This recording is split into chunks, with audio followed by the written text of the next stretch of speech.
প্রধানমন্ত্রী তারেক রহমানের বাবা এবং মা অর্থাৎ শহীদ প্রেসিডেন্ট জিয়াউর রহমান এবং মরহুমা বেগম খালেদা জিয়া ছিলেন চীনের ভালো বন্ধু। ঠিক এমনটাই বলেছেন চীনের প্রেসিডেন্ট শি জিনপিং। ভিউয়ার্স, এরকম একটি নিউজ কার্ড প্রকাশ করেছে বাংলা ভিশন। এখানে বাংলা ভিশন এই নিউজ কার্ডের শিরোনাম করেছে, আপনার বাবা মা দুজনই চীনের ভালো বন্ধু ছিলেন তারেক রহমানকে প্রেসিডেন্ট শি জিনপিং। এর মানে বুঝতেছেন কানেকশনটা কোন জায়গা থেকে এসেছে? ভিউয়ার্স, কিসের কানেকশনের কথা বলতেছি বিস্তারিত আলোচনা করব আজকের এই ভিডিওতে। আপনাদের সাথে রয়েছি আমি ওয়াসিম।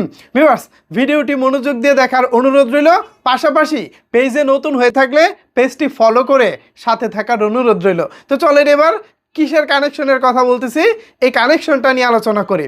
আমি না সত্যি কথা বলতে বাংলাদেশের ভবিষ্যৎ অনেক উজ্জ্বল দেখতে পাচ্ছি। দীর্ঘ প্রায় অনেক বছর পর আমরা একটি পুরুষ প্রধানমন্ত্রী পেয়েছি।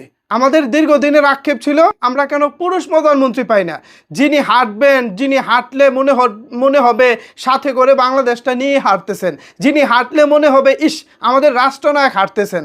অথচ এর আগে দুইবারই দুজন মহিলা প্রধানমন্ত্রী ছিলেন, যদি আমি তাদের কাউকেই খাটো করে দেখছি না। মরহুমা বেগম খালেদা জিয়া দুর্দান্ত একজন প্রধানমন্ত্রী ছিলেন। এছাড়া গত 16 বছর হাসিনার আমল আপনারা জানেন। সো সব কিছু মিলিয়ে মহিলা প্রধানমন্ত্রী আমরা দেখেছি। আমাদের একটা আক্ষেপ ছিল আমরা পুরুষ প্রধানমন্ত্রী দেখব। সো সেই জায়গা থেকে এবার আমাদের সেই আক্ষেপ পূরণ হয়েছে এবং প্রধানমন্ত্রী তারেক রহমান ক্ষমতার মাত্র 4 মাসের মধ্যেই তিনি প্রথম বিদেশ সফর করেছেন। প্রথমে মালয়েশিয়া, এরপরে তিনি গেছেন চীনে যাওয়ার পর যেটা হয়েছে, চীনের প্রধানমন্ত্রী যে আন্তরিকতা দেখাচ্ছেন সত্যি এটা মানে অবাক করা ব্যাপার।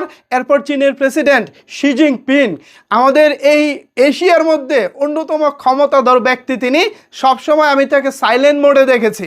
তিনি খুব একটা কথাবার্তা বলেন না, যখনই তিনি আসেন মনে হয় একদম ভাব গাম্ভীর্য নিয়ে সবসময় বসে থাকেন, বাট উনি কিন্তু মোর পাওয়ারফুল। তো এমন একজন পাওয়ারফুল মানুষের পাশে প্রধানমন্ত্রী তারেক রহমানকে কখন দেখব, এটা নিয়ে সত্যি আমি অনেক বেশি অধীর আগ্রহে অপেক্ষা করছিলাম। আজকে ফাইনালি সেই মহেন্দ্রক্ষণ চলে এসেছে। প্রধানমন্ত্রী তারেক রহমান এবং প্রেসিডেন্ট শি জিনপিং যখন বৈঠক করেছেন, সেই বৈঠকে শি জিনপিং স্মরণ করেছেন ওই যে আমাদের বাংলাদেশের দুজন রত্ন, একজন শহীদ প্রেসিডেন্ট জিয়াউর রহমান, অন্যজন হচ্ছে মরহুমা বেগম খালেদা জিয়া। তো এই যে মরহুমা বেগম খালেদা জিয়া এবং শহীদ প্রেসিডেন্ট জিয়াউর রহমানকে স্মরণ করা, এটা কিন্তু ভাই এটাকে আপনারা হেলাফেলাভাবে দেখলে হবে না। কানেকশনটা অনেক গভীর। কেন গভীর বলতেছি?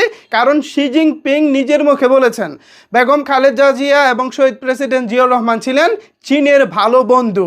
তো বাবা মা যেহেতু চীনের ভালো বন্ধু ছিলেন, সেহেতু সন্তানও চীনের ভালো বন্ধু হবে এবং সন্তান তথা প্রধানমন্ত্রী তারেক রহমান চীনের সেই সুনজরটা পাবেন। এটা কিন্তু প্রেসিডেন্ট শি জিনের কথায় বোঝা গেছে। একটা আছে না যে আপনার বংশের অমুকের সাথে আমার ভালো পরিচয়, আপনি যেহেতু আমার এখানে আসছেন, আপনার কি কি সুযোগ সুবিধা লাগবে আমাকে বলেন, আমি চেষ্টা করবো আপনাকে সুযোগ সুবিধা দেওয়ার জন্য। ওই যে ব্যাপারটা আছে না, যেহেতু বাবা মা চীনের ভালো বন্ধু ছিলেন, তার মানে তারেক রহমান অলরেডি একটা ফেভার পাচ্ছেন। আর সেই ফেভারটা যদি হয় বাংলাদেশের মতো একটি দেশের জন্য, তাইলে তো ভাই কোনো কথাই নেই। চীনের টেকনোলজি, চীনের অর্থনীতি, চীনের বিনিয়োগ, চীনের অবকাঠামো উন্নয়ন, এই সব কিছু যদি প্রধানমন্ত্রী তারেক রহমান 2 হাত ভরে বাংলাদেশে আনতে পারেন, তাহলে বাংলাদেশের সিনারিটা, বাংলাদেশের উন্নতিটা কোন পর্যায়ে যাবে জাস্ট চিন্তা করে দেখুন। যেহেতু প্রধানমন্ত্রী তারেক রহমানের বাবা মার সাথে চায়নার আগে থেকে একটা কানেকশন ছিল, গুড উইল ছিল, সেই গুড উইলটা যদি এখন প্রধানমন্ত্রী তারেক রহমানের সঙ্গে হয়, তাইলে তো এটা আমাদের জন্য এক কথায় সোনায় সোহাগা। ভাই কি ভাবছেন আসলে বিষয়টি নিয়ে? জানাতে পারেন আপনার মতামত নিচের কমেন্ট বক্সে। ধন্যবাদ সবাইকে এতক্ষণ আমার সাথে থাকার জন্য।